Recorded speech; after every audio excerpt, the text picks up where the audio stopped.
दरअसल कल श्योपुर जाने की तैयारी में है मुख्यमंत्री शिवराज सिंह चौहान। कार्यकर्ताओं का हौसला बढ़ाने के लिए जाएंगे शिवराज सिंह चौहान। हारी हुई सीटों पर कर रहे हैं फोकस, क्योंकि जिस तरह से आज पहुंचे थे छिंदवाड़ा और छिंदवाड़ा में एक बड़ा दावा उन्होंने किया, लेकिन कल श्योपुर का प्लान है शिवराज सिंह चौहान का। श्योपुर जाने की जानकारी मिल रही है कि श्योपुर जाएंगे और हारी हुई सीटों पर फोकस करते हुए, चूंकि छिंदवाड़ा की सभी विधानसभा सीटों पर भारतीय जनता पार्टी का कोई प्रत्याशी नहीं जीत पाया, ऐसे में श्योपुर में हारी हुई विधानसभा सीटों पर जाकर वहां मुलाकात करेंगे। फोकस है लोकसभा चुनाव 2024 का। स्पष्ट उन्होंने अपने बयान में कर दिया है कि 2024 के लोकसभा चुनाव में 29 की 29 सीटें जीतने का लक्ष्य है।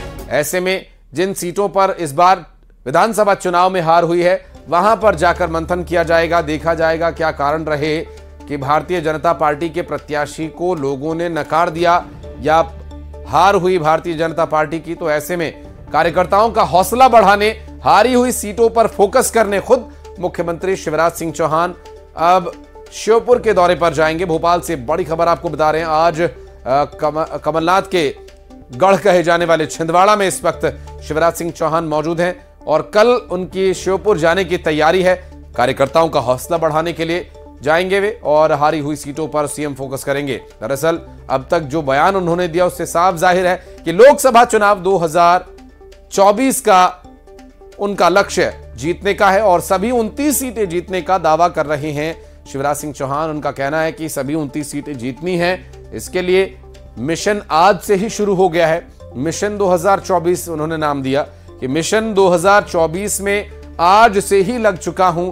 छिंदवाड़ा की सीट पिछली बार हमारे हाथ में नहीं आई थी और 29 में से 28 सीटें जीतकर भारतीय जनता पार्टी आई थी, लेकिन इस बार 29 में से 29 सीटें जीत करके ये लक्ष्य हासिल करना है। और साथ ही एक और बयान मुझे उनका याद आ रहा है जिसमें उन्होंने कहा था कि इस बार 29 कमल के फूलों की एक माला बनाकर प्रधानमंत्री नरेंद्र मोदी को पहनानी है और हर एक लोकसभा सीट पर एक कमल का फूल के लिहाज से ये माला तैयार होगी, जिससे उन्होंने दावा किया था, स्पष्ट किया है कि 29 की 29 सीटें जीत करके इस बार भारतीय जनता पार्टी आएगी और इसके लिए अभी से उन्होंने काम शुरू कर दिया। मिशन 2024 इसे नाम दिया शिवराज सिंह चौहान ने और आज छिंदवाड़ा पहुंचे, जहां पर इस बार के विधानसभा चुनाव में भारतीय जनता पार्टी का कोई प्रत्याशी जीत हासिल नहीं कर सका और कल का जो लक्ष्य उनका है वो श्योपुर पहुंचने का है। श्योपुर में हारी हुई सीटों पर फोकस करने, कार्यकर्ताओं का हौसला बढ़ाने पहुंचेंगे मुख्यमंत्री शिवराज सिंह चौहान। शैलेंद्र हमारे सहयोगी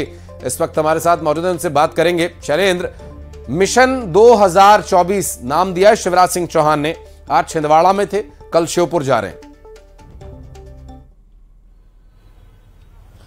बिल्कुल आशीष, आपने ठीक कहा कि देखिए मध्य प्रदेश में चुनाव में अगर विधानसभा के लिहाज से बात करूं तो प्रचंड बहुमत बीजेपी को मिला है और मध्य प्रदेश से लेकर दिल्ली की सत्ता के गलियारों में चर्चा है कि मध्य प्रदेश का अगला मुख्यमंत्री कौन होगा।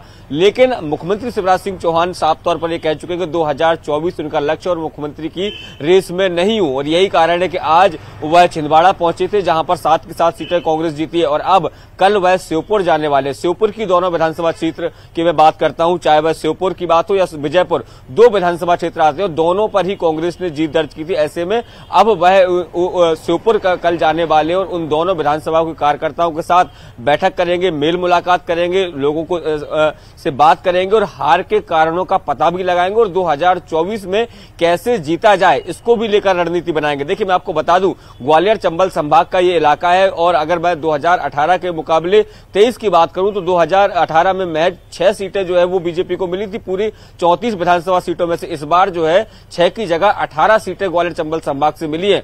और श्योपुर के बारे में मैं खासकर आपको बता दूं, श्योपुर जो है वो केंद्रीय मंत्री नरेंद्र सिंह तोमर का संसदीय क्षेत्र है। श्योपुर और भिंड जब श्योपुर और मुरैना मिलाकर वो संसदीय क्षेत्र बनता है। तो ऐसे में मुख्यमंत्री शिवराज सिंह चौहान एक तरफ जहां मध्य प्रदेश में प्रचंड जीत मिली है, 2024 के चुनाव में भी मध्य प्रदेश में एक तरफा क्लीन स्वीप करे तो इसको लेकर लगातार वो काम कर रहे हैं। जिस तरीके से लगातार वो ये बयान दे रहे हैं कि एक सीट जो पिछली बार कांग्रेस जीत गई थी, इस बार उसको भी जीतना उनका लक्ष्य और जिन सीटों पर भी जहां कमजोर स्थिति रही है इस बार विधानसभा क्षेत्रों में, उन पर छिंदवाड़ा एक बड़ा गढ़ है कमलनाथ का।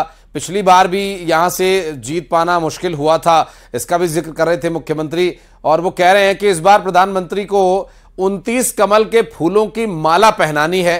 छिंदवाड़ा भी एकमात्र ऐसी सीट थी शैलेंद्र कि जो भारतीय जनता पार्टी नहीं जीत पाई थी, बाकी 28 सीटों पर तो कमल का फूल खिला ही था।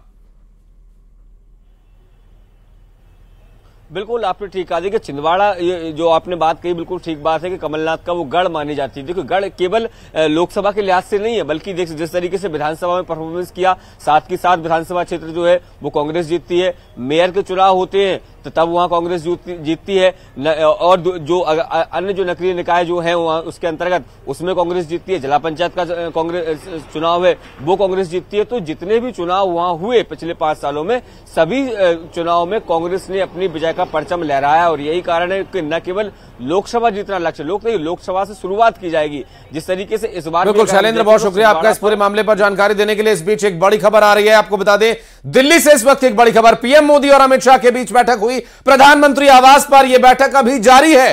बैठक में 3 राज्यों के मुख्यमंत्री के नाम पर